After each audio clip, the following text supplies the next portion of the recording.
यह कहानी राजस्थान के कोटा शहर की एक भूतिया हवेली के बारे में है। यह हवेली राजा महाराजा के समय में बनाई हुई थी, लेकिन पिछले 18 सालों से इस हवेली में आज तक कोई भी रहने के लिए नहीं आया है।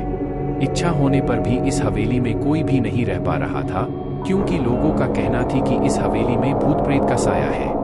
जब अजीत सिंह को इस हवेली के बारे में पता चला तो उसने तय किया कि वो इस रहस्य को जानकर ही रहेगा, क्यों लोग इस हवेली में नहीं रह पा रहे हैं। उसने मजबूत इच्छा शक्ति से हवेली में रहने की पूरी तैयारी कर ली। जब उसने हवेली के अंदर जाने के लिए पैर आगे बढ़ाए तो दरवाजे पे किसी अनजान व्यक्ति ने उसे रोक लिया और नजदीक जाके बोले, कौन हो आप और किधर जा रहे हो? अजीत सिंह ने जवाब देने के बजाय उसने सामने सवाल किया, जी आप कौन? मेरा नाम अर्जुन सिंह है और मैं यही पास में ही रहता हूँ। अजीत सिंह ने कहा, ओ अच्छा, मैंने सुना है कि यह एक भूतिया हवेली है और यहाँ कोई नहीं आ पाता है, इसलिए मैं इस हवेली में एक दिन रुकने का फैसला किया है। अर्जुन सिंह ने कहा, जी हाँ, आपने सही सुना है और आप भी अंदर मत जाइए, मेरी माने तो आप भी वापस लौट जाइए, यहाँ बहुत खतरा है। यह सुनकर अजीत सिंह खुश हो गया, जैसे उन्हें कोई लॉटरी लग गई हो। अर्जुन ने उसकी खुशी को देखकर बोला, आप क्यों खुश हो रहे हो? आपको तो भूत का नाम सुनकर डर लगना चाहिए। शायद आपको पता नहीं होगा कि मैं भूत प्रेत में काफी दिलचस्पी रखता हूँ। अगर इस हवेली में भूत है तो मैं अंदर जरूर जाऊंगा और सारी सच्चाई का पता भी लगाऊंगा। इतना कहकर अजीत सिंह उस हवेली में चले गए। अंदर जाके अजीत ने अपनी बैग को साइड में रखा और हवेली के चारों ओर देखने लगा। सारे रूम भी चेक कर लिए। बाद में ड्राइंग रूम में आके सोफे पर बैठ गया। उसने वहां बैठकर दारू के 2-4 पेग भी पिए। वहीं अचानक उस रूम में लाइट का एक बल्ब चालू बंद होने लगी, लेकिन अजीत ने उस पर ध्यान नहीं दिया।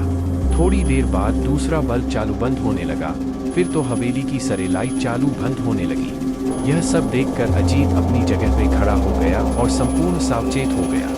अचानक उसके सामने एक छोटा टेबल हवा में उड़ने लगा। करीबन 6 फुट हवा में ऊपर जाके गोल गोल घूमने लगा और बाद में अजीत की ओर तेजी से आने लगा। अजीत ने तुरंत ही अपनी जगह बदल दी और दूसरी ओर चला गया और वो टेबल वहीं जाके गिरा जहां अजीत खड़ा था। अजीत कुछ समझ पाता उतने में सोफे की शीट उसकी ओर आने लगी। वो जल्द खड़ा हो गया और छलांग लगा के दूसरी ओर कूद गया, जिसके कारण सोफा दीवार को टकराया और अजीत बच गया। अचानक सब कुछ शांत हो गया। अजीत ने चारों ओर सतर्कता से देखा और बड़ी आवाज में बोला, तुम जो भी हो सामने आकर के बात करो। वहीं एक बड़ी परछाई उसके सामने आई। अजीत ने उस परछाई को देखकर बोला, कौन हो तुम और क्यों मुझे मारना चाहते हो? परछाई, तुम्हारी भूल के कारण। अजीत, मेरी भूल?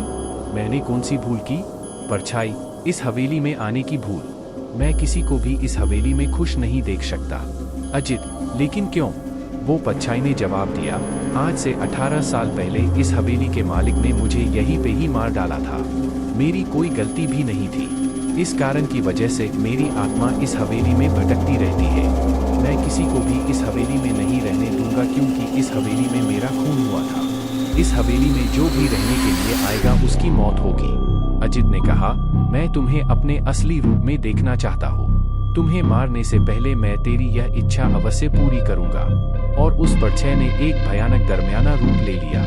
उसका चेहरा इतना भयानक था कि अजीत भी एक क्षण के लिए डर गया था, लेकिन दूसरी ही क्षण में उसने अपने आप पर काबू पा लिया। बाद में इसने अपनी जेब में से सफेद पाउडर निकाला और उस भूत के पर फेंक दिया। भूत के पर पाउडर पड़ते ही वो जलने लग गया। बड़ी बड़ी ज्वाला ही उठने लगी। वो बहुत जोर जोर से चिल्लाने लगा और बाद में पूरी तरह से जल गया। उसके बाद अजीत ने चैन से सांस लिया और वहीं पर सो गया। दूसरे दिन सुबह जब अजीत को सही सलामत हवेली से बाहर आते देख अर्जुन को आश्चर्य हुआ।